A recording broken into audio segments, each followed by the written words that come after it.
Hi hello ನಮಸ್ತೆ ರೈತ ಮಿತ್ರರೇ, ನಿಮ್ಮ ಅಗ್ರಿಟೆಕ್ ಕನ್ನಡ ಚಾನಲ್ಗೆ ಸ್ವಾಗತ ಸುಸ್ವಾಗತ. ಇಂದಿನ ಈ ವಿಡಿಯೋದಲ್ಲಿ ಬಂದು ಏನಪ್ಪ ಮಾಹಿತಿ ಕೊಡಕ್ಕೆ ಬಂದಿರೋದು ಅಂತ ಹೇಳಿದ್ರೆ, ಭಿನ್ನ ವಿಭಿನ್ನವಾದ ಪಾಲಿ ಹೌಸ್ ತಳಿಗಳು ಬಂಚಸ್ ಮಾಡಿ ಈ ಎಕ್ಸ್ಪೋರ್ಟ್ ಮಾಡ್ತಾರಲ್ಲ, ಈ ಒಂದು ತಳಿಗಳು ಯಾವ ರೀತಿ ಇರುತ್ತೆ, ಕಲರ್ ಯಾವ ರೀತಿ ಇರುತ್ತೆ, ಮತ್ತೆ ಗಿಡಗಳು ಯಾವ ರೀತಿ ಇರುತ್ತೆ, ಒಟ್ಟಾರೆ ಮಾಹಿತಿ ಒಂದು ಕಿರುಪರಿಚಯ ಈ ವಿಡಿಯೋದಲ್ಲಿ ಇರ್ತದೆ. ದಯವಿಟ್ಟು ವಿಡಿಯೋನ ಪೂರ್ತಿ ನೋಡಿ. ವಿಡಿಯೋ ಇಷ್ಟ ಆದರೆ ಚಾನಲ್ ಸಬ್ಸ್ಕ್ರೈಬ್ ಮಾಡ್ಕೊಳ್ಳಿ, ವಿಡಿಯೋಸ್ನ ಲೈಕ್ ಮಾಡಿ, ಶೇರ್ ಮಾಡಿ, ಸಪೋರ್ಟ್ ಮಾಡಿ ಅಂತ ಹೇಳ್ತಾ ವಿಡಿಯೋಗೆ ಹೋಗೋಣ ಬನ್ನಿ. ಬೇಕು ಸದ್ಯಕ್ಕೆ ಇಷ್ಟು ಓಪನ್ ಆಗಿದೆ. ಅಲ್ಲಿ ಹಾರ್ವೆಸ್ಟ್ ಸ್ವಲ್ಪ ಆಗಿದೆ. ಇಲ್ಲ ಹಾರ್ವೆಸ್ಟ್ಗೆ ಅಂದರೆ ಇನ್ನೂ ಸ್ವಲ್ಪ ಎಷ್ಟು ದಿನ ಹೋಗಿ ಸರ್, ಒಂದು 8 ಡೇಸ್ ಹೋಗ್ಬೇಕು ಮ್ಯಾಕ್ಸಿಮಮ್ ಇದೆ ಸರ್. ಅದು ಓಪನ್ ಆಗಿರೋದು ಇದು ಮ್ಯಾಕ್ಸಿಮಮ್ ಅಲ್ಲ, ಇನ್ನೂ ಇದೆ. ನಮ್ಮದು ಒಳಗಡೆ ಹೋಗಿದ್ರೆ ಕಾಣಿಸುತ್ತೆ ನೋಡ್ರಿ. ಇಷ್ಟು ಆಗಬೇಕು ಮ್ಯಾಕ್ಸಿಮಮ್ ಅಂದರೆ. ಇದೆಲ್ಲ ಸೇಮ್ ನೆಲಕ್ಕೆ ಬಂಚು ಕಟ್ ಮಾಡೋದಲ್ಲ ಸರ್ ಇದು? ಇಲ್ಲಿ ನಾವು ಡೈರೆಕ್ಟ್ ಮೇಲೆ ಕೆಳಗಡೆಯಿಂದ ತೆಗೆಯೋದು, ನಾವು ರೂಟ್ ಏನು ಬಿಡಲ್ಲ, ರೂಟ್ ಸಮೇತ ಕೆತ್ತಿರಿ. ಅದಕ್ಕೆ ಹೇಳೋದು ಮೂರು ಸೈಕಲ್ ಇರುತ್ತಂತ. ಯಾಕಂದರೆ ಕೆಳಗಡೆ ಏನು ರೂಟ್ ಇರಲ್ಲ. ಅದು ಇವಾಗ ಇದ್ದಲ್ಲೇ ನಾವು ಬೆಡ್ ಲೂಸ್ ಮಾಡಿ ಆಮೇಲೆ ಸ್ವಲ್ಪ FM ಮೇಲೆ ಹಾಕಿ ಪಾಂಜಿ ಮಾಡಿ ಮಾಡೋದು ಸರ್. ರೂಟ್ ಕಿತ್ಕೊಬಿಡ್ತೀರಲ್ವಾ, ರೂಟ್ ಸಮೇತ ನೀವು ಕಳಿಸ್ರೆ ಹೊರಗಡೆ? ಇಲ್ಲ ಕಟ್ ಮಾಡಿ ಕಟ್ಟಿಂಗ್ ಒಂದು ಮಷಿನ್ ಇದೆ, ಆ ಮಷೀನಲ್ಲಿ ಕಟ್ ಮಾಡಿ. ಸೊ ಈಗ ಒಂದೊಂದು ಪ್ಲಾಂಟ್ಗೆ ಒಂದೊಂದು ಅಷ್ಟೇ ಅದು ತೆಗೆದ್ಬಿಟ್ಟು ಸರ್. ಇದು ವೆರೈಟಿ ಹೇಳ್ಬಿಡಿ ನೀವು ಹೇಳಿದ್ರೆ. ಬೈ ಕಲರ್ ಅಂತ ನಮ್ಮ ಕಡೆ ಕರೆಯೋದು. ಇದು ಇಂಡಿವಿಜುವಲ್ ಆಗಿದೆ. ಇದು ಬೇಸಿಕ್ಲಿ ಇದು ಸರಿಯಾಗಿ ಬೆಳೆದಿಲ್ಲ. ಇದು ಆರೆಂಜ್ ಅಂತ. So we consider this as a B grade variety. ಅಂದರೆ 2 ಡಿಫ್ರೆಂಟ್ ಗ್ರೇಡ್ಸ್ ಇರುತ್ತೆ. ದಿಸ್ ಇಸ್ ಎ ಗ್ರೇಡ್ಗೆ ಅಪ್ರಾಕ್ಸ್ 70 ಇಂದ 90 ಸೆಂಟಿಮೀಟರ್ ಲೆಂತ್ ಇರಬೇಕು. ಲೆಂತ್ ಇದ್ದಿದ್ರೆ ಸರಿಯಾಗಿ ವಿ ಕ್ಯಾನ್ ಗ್ರೇಡ್ ಮಾಡ್ಬೋದು. ಇದು ಎ ಗ್ರೇಡ್ ಅಂತ. ಬಟ್ ಇದೆಲ್ಲ ಬಿ ಗ್ರೇಡ್. ಸ್ಟೆಮ್ ನೋಡ್ಕೊಂಡು ಗ್ರೇಡಿಂಗ್ ಮಾಡೋದು. ಎಸ್ ಇದೆಲ್ಲ ನಮ್ಮದು ಆರೆಂಜು ಈ ಥರ ಇರುತ್ತೆ. ಆರೆಂಜು ಫ್ಲವರ್ ಒಂದೇ ಅಂದರೆ ಗ್ರೇಡಿಂಗಲ್ಲಿ ಲೆಂತಲ್ಲಿ ಸ್ವಲ್ಪ ಡಿಫ್ರೆಂಟ್ ಬರುತ್ತೆ. ಲೆಂತಲ್ಲೇ ಮೇನ್ಲಿ ಡಿಫ್ರೆನ್ಸ್ ಇರೋದು ನಮ್ಮದು. ಇದು ಸರ್ ನೆಕ್ಸ್ಟ್ ಏನೋ ಬಂಚ್ ಥರ ಇದು ಎಲ್ಲೋ, ಫುಲ್ ಎಲ್ಲೋ ಬಂದಿರೋದು. ಅಂದರೆ ಸರ್ ಓಪನ್ ಆದಾಗ ತುಂಬ ಚೆನ್ನಾಗಿ ಕಾಣಿಸುತ್ತಲ್ಲ ಫ್ಲವರ್ಸ್? ಕರೆಕ್ಟು. ಆ ಕಡೆ ನೋಡಿರಿ, ವೈಟಲ್ಲಿ ನೋಡಿದ್ರಿ ನೀವು ಆ ಕಡೆ, ಅದು ಫುಲ್ ಬೇಗ ಓಪನ್ ಆಗಿದೆ. Because different colours different timing ಆಗುತ್ತೆ. ಫಸ್ಟು ನಮ್ಗೆ ಬರೋದೇ ಕ್ಯಾಲಿಮೆರೋ ಅಂದರೆ ಬಟನ್ ವೆರೈಟಿ. ಆಮೇಲೆ ಬರೋದು ನಮಗೆ white. Then depending on the colours open ಆಗುತ್ತೆ ನಮಗೆ. Sir next green colour, full green. Yes, ಇದು ಬಟನ್ ಗ್ರೀನ್ ಅಂತ ಕರಿತೀವಿ ನಾವು. ಇದು FGD ಅಂತ ಕರೀದು ನಾವು. ಅದು ಇನ್ನೂ ಆಗಲಾಗುತ್ತೆ ಸರ್? ಅದು ಇನ್ನೂ ಆಗಲಾಗದ್ರೆ ಬಿಟ್ಟಿದ್ರೆ ಇನ್ನೂ ಆಗಲಾಗುತ್ತೆ ನಾವು ನಮಗೆ. ಇದೆಲ್ಲ ನಿಮ್ಗೆ ಹಾರ್ವೆಸ್ಟಿಂಗ್ ಸರ್ ಇನ್ನೊಂದು 8 ಡೇಸ್ ಆಗಬೇಕು. ಇನ್ನೂ 8 ಡೇಸ್ ಆಗಬೇಕು ಸರ್. 120 ಡೇಸ್ ಆಗಬೇಕು. ಇಲ್ಲಿ ಸದ್ಯಕ್ಕೆ 110 ಡೇಸ್ ಆಗಿದೆ. 100 ಡೇಸ್ ಆಗಿದೆ. ಅದಕ್ಕೆ ಅಲ್ಲಿ ವೈಟ್ ಎಲ್ಲ ಓಪನ್ ಆಗಿದೆ. ಬಟ್ ಇದು ಇನ್ನೂ ಸ್ವಲ್ಪ ಟೈಮ್ ಬಿಡಬೇಕು ನಾವು ಓಪನ್ ಆಗಬೇಕಂದ್ರೆ. ಅದು ನೋಡಿರಿ, ಅಲ್ಲೂ ಗ್ರೀನ್ ಇದೆ. ಇದು ಸ್ವಲ್ಪ ಲೈಟ್ ಆರೆಂಜ್ ಥರ ಇದೆ ಅಲ್ಲ ಸರ್? ಇದು ಅದು ಆರೆಂಜು. ಇದು ಗ್ರೀನು, ಇದು ಆರೆಂಜ್. ಇದು ಇಂಡಿವಿಜುವಲ್ ಆಗಿದೆ. ಎಸ್ ಬೇಕಾದರೆ ನಾನು ಸ್ವಲ್ಪ ಓಪನ್ ಮಾಡಿ ತೋರಿಸ್ತೇನೆ. ಇಲ್ಲ ಇನ್ನು ಗೋಲ್ಡನ್ ಕಲರ್, ಗೋಲ್ಡನ್ ಎಲ್ಲೋ ಅಂತ ಕರೀತಾರೆ. ಎಸ್, ಗೋಲ್ಡನ್ ಎಲ್ಲೋ.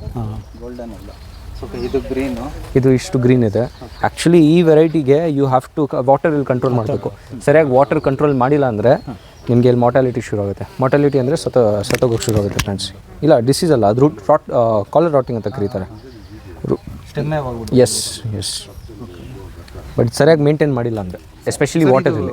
ಫ್ಲವರಿಂಗ್ ಅಂತ ಹೇಳಿದ್ರೆ ಎಷ್ಟಾಗಲ್ಲ ಓಪನ್ ಆಗುತ್ತೆ ಇದು? ಅದು ಅಲ್ಲಿ ತೋರಿಸ್ತೀನಿ ಸರ್. ಆ್ಯಕ್ಚುಲಿ ನಾನು ನಿಮ್ಗೊಂದು ಬಂಚ್ ತೋರಿಸ್ತೀನಿ. ಬಂಚ್ ತೋರಿಸಿದ್ರೆ ಐಡಿಯಾ ಬರುತ್ತೆ ಫ್ಲವರಿಂಗ್ ಮಾಡಿದ್ದು ಎಷ್ಟಂತ.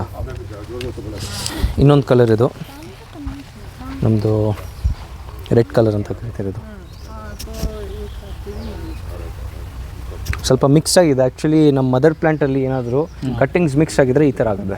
ಇಲ್ಲಿ ಮಧ್ಯದಲ್ಲಿ ಮಿಕ್ಸ್ ಆಗಿ ಕಲರ್ ಬರ್ತಾ ಇರುತ್ತೆ. ಅದು ನೀವು ಹಾರ್ವೆಸ್ಟ್ ಮಾಡಬೇಕಾದ್ರೆ ಎಲ್ಲ ಗೊತ್ತಾಗುತ್ತೆ ನಮ್ಗೆ. ಹಾರ್ವೆಸ್ಟ್ ಬೇಕಾಗಿರೋ ಕಲರ್ ಮಾತ್ರ. ಎಸ್ ಇವು ಸರ್ ತುಂಬ ಚೆನ್ನಾಗಿದೆ ಅಲ್ಲ, ಚಿಕ್ಕದಾಗಿ. ಅದು ಕ್ಯಾಲಿಮೆರೋ ಅಂತ ಕರೀತಾರೆ. ತುಂಬ ಫೇಮಸ್ ವೆರೈಟಿ, ತುಂಬ ಬೇಗ ಬರೋದು ವೆರೈಟಿ ಸರ್. ಇದು ವೆರೈಟಿ ತುಂಬ ಡಿಮಾಂಡ್ ಇರುತ್ತೆ ಈ ವೆರೈಟಿ. ಸೊ ಇದು ಆ್ಯಕ್ಚುಲಿ ಮಿಕ್ಸ್ ಬಟನ್ ಅಂತ ಕರೀತೀವಿ ನಾವು. ಬಿಕಾಸ್ ಎಲ್ಲ ವೆರೈಟೀಸ್ ಎಲ್ಲ ಕಲರ್ಸ್ ಮಿಕ್ಸ್ ಇರುತ್ತೆ. ಸೊ 90 ಡೇಸ್ ಬರುತ್ತೆ ಇದು. ಏನು ಅಷ್ಟು ತೊಂದರೆ ಏನು ಕೊಡಲ್ಲ, ಪೆಸ್ಟ್ ಆಗಲಿ ಏನಾದರೂ ಇರಲಿ. ಬಟ್ ಒಂದೇ ಪ್ರಾಬ್ಲಮ್ ಏನಂದರೆ ಸ್ಟೆಮ್ ಥಿಕ್ನೆಸ್ ತುಂಬ ಕಮ್ಮಿ ಇರುತ್ತೆ.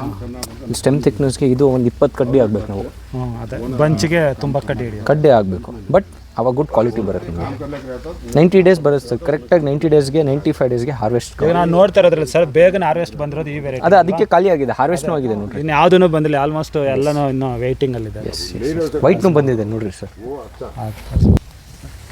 ಎಲಿಗೆಂಟ್ ಪಿಂಕ್ದು ಆ ಕಡೆ ಹೋಗ್ಬೇಕು ನಾವು. ಅಲ್ಲಿ ಒಂದು ಓಪನ್ ಇದೆ, ತೋರಿಸ್ಬೋದು ನಾನು. ಅಂದರೆ ಇಲ್ಲೇ ಇದೆ, ಚೆನ್ನಾಗಿದೆ ಸರ್. ಇಲ್ಲೇ ಒಳಗಡೆ, ಇಲ್ಲಿ ಒಳಗಡೆ ಚೆನ್ನಾಗಿದೆ. ಇಲ್ಲಿ ನೋಡಿರಿ ಸ್ವಲ್ಪ ಓಪನ್ ಆಗಿದೆ. ಇನ್ನು ಮುಂದ್ಗಡೆ ಓಪನ್ ಆಗಿದೆ ಸರ್. ಇಲ್ಲಿ ಬನ್ನಿ, ಇಲ್ಲಿ ಓಪನ್ ಆಗಿದೆ ನೋಡಿರಿ. ಇದು ಓಪನ್ ಆಗಿದೆ, ಅಲ್ಲೂ ಓಪನ್ ಆಗಿದೆ, ಆ ಕಡೆ ಪಿಂಕ್. ಇದು ನೋಡೋಕ್ಕೆ ಸರ್ ನಮಗೇನೋ ಫ್ಲವರ್ ಫ್ಯಾಕ್ಟ್ರಿ ಒಳಗಡೆ ಬಂದಂಗಿದೆ ಇದು ಇದು ಪ್ರೊಡಕ್ಷನ್. ಆ್ಯಕ್ಚುಲಿ ಫ್ಲವರ್ ಫ್ಯಾಕ್ಟ್ರಿನೇ ಸರ್. ಹೌದು, ಒಂದು ಹಿಸಾಬಲ್ಲಿ ನೋಡಿದರೆ this is a flower factory. Flower production ತಯಾರು ಮಾಡೋದು ಅಲ್ವಾ ಇವರು? ನನಗೆ ಮಾತುಗಳು ಗೊತ್ತಲ್ಲಪ್ಪ. ಇಲ್ಲಿ ಇದು ಸರ್ ಬಂಚಿಗೆ ಸ್ವಲ್ಪ ಕಡಿಮೆ ಬರ್ಬೋದು ಸರ್. ಕಡ್ಡಿ ದಪ್ಪ ಅದು ಸರ್ ಮೇನ್ಲಿ ಹತ್ತೆ ಹಾಕೋದು ನಾವು, ಅತ್ತೆ ಇದೆ ಎಲ್ಲ ವೆರೈಟೀಸ್ಗೆ ಹತ್ತೆ ಹಾಕೋದು ನಾವು. ಆ ವೆರೈಟಿ ಮತ್ತು ಒಂದು ಬಿ ಸಿ ವರ್ಡ್ ಅಂತ ಬರುತ್ತೆ, ವಿ ಕಾಲ್ ಇಟ್ ಸ್ಯಾಂಟಿನಿ ಅಂತ. ಅದು ಆ ಎರಡು ವೆರೈಟಿಗೆ ಮಾತ್ರ 20 ಕಡ್ಡಿ ಹಾಕೋದಷ್ಟೇ, ಅದು ಬಿಟ್ಟು ಅದಿಲ್ಲ. ಬಟ್ ದಪ್ಪ ನೋಡುವಲ್ಲ ಅದೇ ಇದೆ. ಎಲ್ಲೋನ ಇದು ಇಲ್ಲಿ ಪಿಂಕ್ ಇದೆ, ಅದೇ ಅದೆಲ್ಲೋ ಇದು ಪಿಂಕು, ಸಿ ಪಿಂಕು. ಸಿ ಪಿಂಕ್ ಸ್ವಲ್ಪ ಲೇಟ್ ಆಗುತ್ತೆ. ಇದನ್ನು ಸಿ ಪಿಂಕ್, ಅದೆಲ್ಲೋ ಇರುತ್ತೆ ಸರ್. ಅಂದರೆ ಸ್ವಲ್ಪ ಕಲರಲ್ಲಿ ಚೂರು ಚೇಂಜಸ್ ಇದ್ರೇನು ಅದೊಂದು separate variety. Yes yes yes. So ಇದು ಒಂದು ಸ್ವಲ್ಪ ಡಾರ್ಕ್ ಇರುತ್ತೆ, ಒಂದು ಸ್ವಲ್ಪ ಇದಿರುತ್ತೆ. Yes yes. ಅದು ಬೇಕಾದರೆ ಎಲ್ಲ ವೆರೈಟೀಸು ನಮ್ಮ ಕೋಲ್ಡ್ ರೂಮಲ್ಲಿ ಹಾರ್ವೆಸ್ಟ್ ಮಾಡಿ ಇದೆ. ಅದು ಬೇಕಾದರೆ ಅಲ್ಲಿ ತೋರಿಸ್ತೀನಿ, ನಿಮ್ಗೆ ಐಡಿಯಾ ಬರುತ್ತೆ ಅವಾಗ ಏನು ವೆರೈಟಿ ಯಾವ ಕಲರ್ ಅಂತ. ಸರ್ ಆ್ಯಕ್ಚುಲಿ ಅದೇ ಹೇಳಿದ್ನಲ್ವ, ಇಷ್ಟೊಂದು ವೆರೈಟಿಗಳು ಇದೆ ಅಂತ ಹೇಳ್ಬಿಟ್ಟು ನಾವು ಇಲ್ಲಿ ಬರೋದನ್ನು ನಮಗೂ ಐಡಿಯಾ ಇಲ್ಲ. ನಾವು ಎಲ್ಲೋ ನಾರ್ಮಲಾಗಿ ಈ ಬಿ ವೈಟು ಈ ಥರದ್ದೆಲ್ಲ ಮಾಡ್ತಾರಲ್ವಾ, ಸೊ ಇಷ್ಟು ಮಾತ್ರ ನಾವು ಅಂದ್ಕೊಂಡ್ಬಂದಿದ್ದು. ಇಲ್ಲಿ ನೋಡಿದ್ರೆ ನೀವು ಒಂದು ಇಷ್ಟು ಕೈಂಡ್ಸ್ ಆಫ್ ವೆರೈಟೀಸ್ ನಾವು ನೋಡಿರಲಿಲ್ಲ ಬಿಡಿ, ಯಾಕೆ ಸುಮ್ಮನೆ ಹೇಳಿ. ಮೇಂಟೆನೆನ್ಸು ಅಷ್ಟೇ, ಈ ಲೆವೆಲ್ಗೆ ಮೇಂಟೆನೆನ್ಸು ನಮಗೂ ಐಡಿಯಾ ಇಲ್ಲ. ಸೊ ಈಗ ನೋಡಿ ಇದೆಲ್ಲ ನೀವು ಹಾಕಿದ್ದೀರಿ ನೋಡಿ. ಸೊ ಈ ಒಂದು ಸ್ಟೆಪ್ಸ್ ಏನಿದೆ ಇದು ನೋಡಿ, ಇದೆಲ್ಲ ಬಂದು ತುಂಬಾನೇ ಚೆನ್ನಾಗಿದೆ. ಗಿಡ ಒಂದೇ ಒಂದು ಸೈಡ್ಗೂ ಒಂದು ಸ್ವಲ್ಪನೂ ಹೋಗೋದಿಲ್ಲ. Correct sir. ಸೊ ಇದು ಎಲ್ಲಿ ಸರ್ ನಮಗೆ ಮಾರ್ಕೆಟಲ್ಲಿ ಅವೈಲಬಲ್ ಇದೆ? ಇದೆಲ್ಲ ಎಸ್, ಎವ್ರಿಥಿಂಗ್ ವಿಲ್ ಗೆಟ್ ಮಾರ್ಕೆಟಲ್ಲಿ ಅವೈಲಬಲ್. ಎಷ್ಟೋ ಕಂಪನೀಸ್ ಇದೆ ಇದೆಲ್ಲ ಸಪ್ಲೈ ಮಾಡೋಕ್ಕೆ. ಆ್ಯಕ್ಚುಲಿ ಅಗ್ರಿಕಲ್ಚರ್ಗೆ ಆಗಿ ಎಷ್ಟೋ ಕಂಪನೀಸ್ ಅವೈಲೇಬಲ್ ಇದ್ದಾರೆ. ವೆರೈಟಿ ಸರ್ ಇದು ಬಿಗ್ ವೈಟ್ ಅಂತ ಕರೀತಿರೋದು ಸರ್. ಪ್ರೆಸೆಂಟ್ ಮಾರ್ಕೆಟ್ ಏನು ಸರ್ ಪ್ರೈಸ್? ಇದು ಸದ್ಯಕ್ಕೆ ಎಲ್ಲ ಕ್ರಿಸಾಂಥೆಮಮ್ ಸೇರಿ ಇವತ್ತು ಟುಡೇ 100 to 150 ಇದೆ. ಚೆನ್ನಾಗಿ ಮಾರ್ಕೆಟ್ ಮಾಡಿದರೆ 160 ಸಿಗ್ಬೋದು. ನಮ್ಗೆ ಹೈಯೆಸ್ಟ್ ಹೋಗಿದ್ರೆ ಒಂದು 300 ಸಿಗುತ್ತೆ, ಚೆನ್ನಾಗಿ ಡಿಮಾಂಡ್ ಇದ್ದರೆ ಮಾರ್ಕೆಟ್. ಇದು 300, ಬಟ್ ಆಪ್ಟಿಮಲ್ ಆಗಿ ಡಿಮಾಂಡ್ ಇದ್ದರೆ ಒಂದು 200 ಸಿಕ್ಕಿದ್ರೆ very good sir for chrysanthemum. 200 price ರೇಂಜಲ್ಲಿ ಇದ್ದರೆ ಕಂಟಿನ್ಯೂಸ್ ಆಗಿ ಓಕೆ, ಯಾರು ಲಾಸ್ ಆಗಲ್ಲ, ಏನು ಇಲ್ಲ. 150 ಸಿಕ್ಕಿದ್ರೆ 100 ಕಮ್ಮಿ, 150 ಸಿಕ್ಕಿದ್ರೆ ಆ್ಯಕ್ಚುಲಿ ಆವ್ರೇಜ್ ತೊಗೊಂಡ್ರೆ 150 ಸಿಗುತ್ತೆ ನಮಗೆ. ಸೊ 150 ಅಲ್ಲಿ ಆವ್ರೇಜಲ್ಲಿ ಮಾಡಿದ್ರೇನು ವೆರಿ ಗುಡ್. ಸೊ ಈಗ ನೀವು ಮಾಡೋದ್ರಲ್ಲಿ ಈಗ ಒಂದು 3 months ಕಡಿಮೆ ಇರ್ಬೋದು, ಒಂದು 3 months ಅಪ್ ಇರ್ಬೋದು, ಈ ರೀತಿ ಆಗುತ್ತೆ ಸರ್. ಫ್ಲಕ್ಚುಯೇಟ್ ಆಗ್ತಾ ಇರುತ್ತೆ. ಮಧ್ಯದಲ್ಲಿ ಏನಾಗುತ್ತೆ ಅಂದರೆ ಹಿಂದೂ ಕಲ್ಚರ್ಸಲ್ಲಿ ಇದು ಮಾಡಲ್ಲ, ಅಂದರೆ ಮ್ಯಾರೇಜಸ್ ಇರಲ್ಲ. ಈಗ ಆಷಾಢ ಮಾಸ ಮತ್ತೆ ಧನುರ್ ಮಾಸ ಈಗ ನೆಕ್ಸ್ಟ್ ಬರುತ್ತಲ್ವಾ, ಅವಾಗ ನಮಗೆ ತುಂಬಾ ಕಮ್ಮಿ ಇರುತ್ತೆ ಪ್ರೈಸ್. ಬಟ್ ಸೇಲ್ ಇರುತ್ತೆ, ಡಿಮಾಂಡ್ ಇರಲ್ಲ, ಡಿಮ್ಯಾಂಡ್ ಕಡಿಮೆ ಇರುತ್ತೆ, ಪ್ರೈಸಸ್ನು ಕಮ್ಮಿ ಇರುತ್ತೆ. ಹಾಗಾಗಿ ಅವಾಗ ನಮಗೆ ಸ್ವಲ್ಪ ತೊಂದರೆ ಆಗುತ್ತೆ ಅಷ್ಟೇ. ಅದು ಬಿಟ್ಟು ಅದೆಲ್ಲ ರಿಕವರ್ ಆಗುತ್ತೆ ಮಿಕ್ಕಿದ್ದು. ಅದು ಟೈಮ್ ಫಿನಿಶ್ ಆದಮೇಲೆ ನಮಗೆ ಮತ್ತೆ ಸ್ಟಾರ್ಟ್ ಆಯ್ತು ಅಂತ ಹೇಳಿದ್ರೆ ಆಗೆಲ್ಲ ರಿಕವರ್ ಆಗುತ್ತೆ ಅಂತ. Okay sir. ಓಕೆ, ಈ ಒಂದು ಹೂವು ಇಷ್ಟೊಂದು ವೆರೈಟಿಗಳಿದೆ ಅಂತ ಇದ್ರ ಬಗ್ಗೆ ಒಂದು ಕಂಪ್ಲೀಟ್ ವೆರೈಟೀಸ್ದೇ ಒಂದು ಟಾಪಿಕ್ ಆಗಿದೆ. ಸೊ ಇದೆಲ್ಲ ಒಂದು ಇನ್ಫಾರ್ಮೇಷನ್ ಕೊಟ್ಟಿದ್ದಕ್ಕೆ ಥ್ಯಾಂಕ್ ಯು ಸರ್.